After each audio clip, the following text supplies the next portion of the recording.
Quran chapter 69 verses 41b to 48. Title is A Lie Cannot Win. Lesson 3325. Chapter Haqqa, that is the reality. I seek refuge in Allah from Satan, the outcast. In the name of Allah, the Beneficent, the Merciful. Verse 41b. Little is it that ye believe. Verse 42. Nor divine speech, little is it that ye remember. Verse 43. It is a revelation from the Lord of the words. Verse 44. And if he had invented false sayings concerning us. Verse 45. We assuredly had taken him by the right hand. Verse 46. And then severed his life astray. Verse 47. And not one of you could have held us off from him.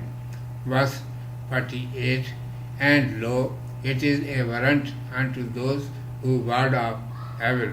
Commentary.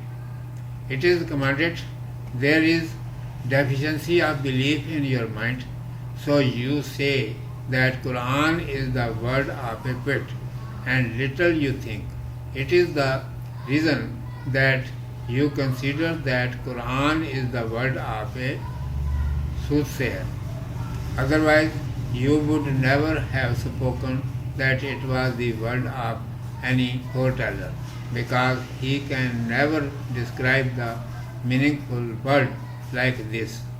It is not visible to you that if someone had caused to hear your own self-made word or the word of someone else and told that it was the word of Allah Almighty, we would have made him helpless and destroyed him. Muhammad, grace, glory, blessings and peace be upon him, cannot do so. Suppose if he had done so, then there was no one who might save him from our punishment. Actual matter is it that you think wrong. You are unable to understand simply.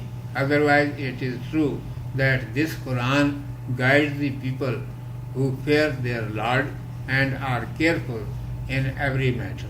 It informs about useful matters to such people. Urdu میں سماعت فرمائی. عنوان ہے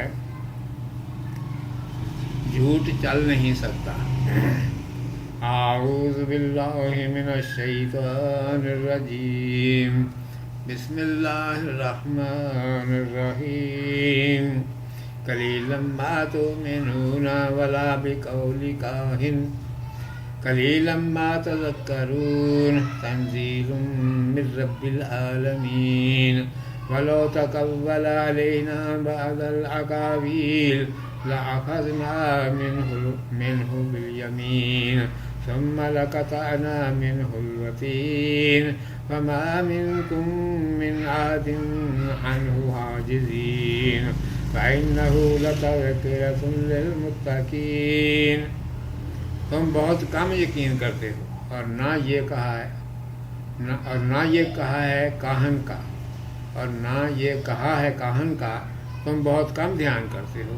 یہ اتارا ہوا ہے جہان کے رب کا، اور اگر یہ ہم پر کوئی بات بنا لاتا تو ہم اس کا دایاں ہاتھ پکڑ لیتے، پھر اس کی گردن کاٹ ڈالتے. پھر تم میں سے کوئی ایسا نہیں جو اسے بچا لیتا. اور یہ نصیحت ہے ڈرنے والوں کے لیے. قلیلا ما، بہت تھوڑا، مفعول مطلق مقدر کی صفت ہے اور ما تقلیل کے لیے ہے.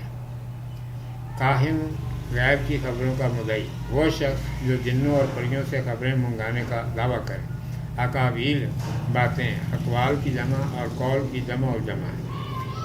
وتین، رگ جان، یعنی وہ رگ جس کے کاٹنے سے موت آ جائے. لاخذنا آیا، اگلے وقتوں میں رواج تھا کہ جس کو قتل کرنا ہوتا تو جلاد اس کا دایاں ہاتھ اپنے بائیں ہاتھ سے پکڑ کر تلوار سے گردن اڑا دیتا تھا. ارشاد ہے کہ تم میں ایمان کی کمی ہے، اس لیے اس قرآن کو شاعر کا کلام کہتے ہو، اور تم سوچتے بھی کم ہو، اس لیے اسے کاہن کا قول کہتے ہو. ورنہ کبھی اس کو کسی سیانے کا کلام نہ بتاتے، کیونکہ وہ ایسا پرمعنی کلام بنا ہی نہیں سکتا۔ تمہیں اتنا نہیں سوچتا کہ اگر کوئی ہمارا نام لگا کر اپنا یا کسی اور کا گھڑا ہوا کلام سناتا اور کہتا کہ یہ اللہ سبحانہ و تعالیٰ کا کلام ہے، تو ہم اس کا ہاتھ پکڑ کر اور اسے بے بس کر کے اس کا خاتمہ ہی کر دیتے۔ حضرت محمد صلی اللہ علیہ وآلہ وسلم ایسا نہیں کر سکتے، اور بالفرض کرتے تو تم میں کوئی بھی ایسا نہیں جو ہمارے ہاتھ سے انہیں بچا لیتا اور سزا سے روک دیتا۔ بات یہ ہے کہ تمہاری سمجھ ہی ٹیڑھی ہو گئی ہے، سیدھی طرح سمجھ ہی نہیں سکتے، ورنہ سیدھی بات ہے کہ یہ قرآن احتیاط سے چلنے والے پرہیزگاروں کو اچھی باتیں بتاتا ہے اور ان کے مفید مطلب باتیں انہیں یاد دلا دیتا ہے۔ صدق اللہ مولانا العظیم و صدق رسولہ النبی الامی الکریم۔